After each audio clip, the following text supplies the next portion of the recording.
We use the sine rule when we know one pair of side and opposite angle and either another side or another angle. For example, in this triangle, we know the size of angle 80 degrees and the opposite side 6. We also know a second side, 5, and we need to figure out the size of the opposite angle A. The sine rule states that the ratio between the sine of an angle and the opposite side remains constant throughout the triangle. That means that sine of A over 5 equals the sine of 80 over 6. We multiply both sides by 5 to obtain 0.82067, and A is the inverse sine of this, so A is approximately 55.1 degrees. In this second example, we are missing the length A, so I'm going to use the sine rule with lengths on top. A over the sine of 65 equals 12 over sine of 75.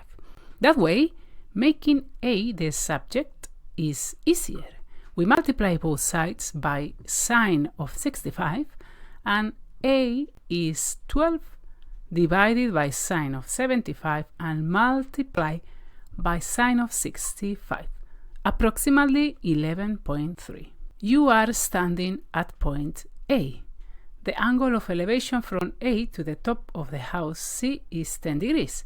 You walk 5 meters to point B, and the new angle of elevation is now 12 degrees. Use the sine rule to estimate the height of the house. The diagram looks like this.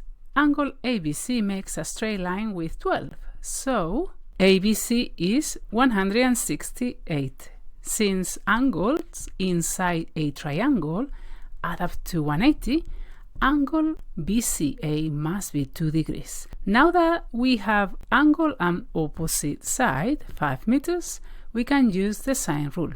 A is 5 times the sine of 10 divided by sine of 2.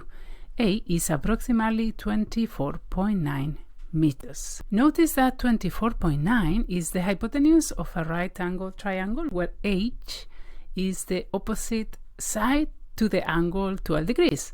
Using the sine ratio, the height is approximately 5.17 meters. You can use this technique when it's not possible to measure the horizontal distance because, for example, there is a lake or a surface that doesn't allow you to step in.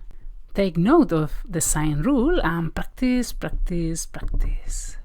Want more practice? Access full courses, quizzes, and worksheets in the link below. Happy learning!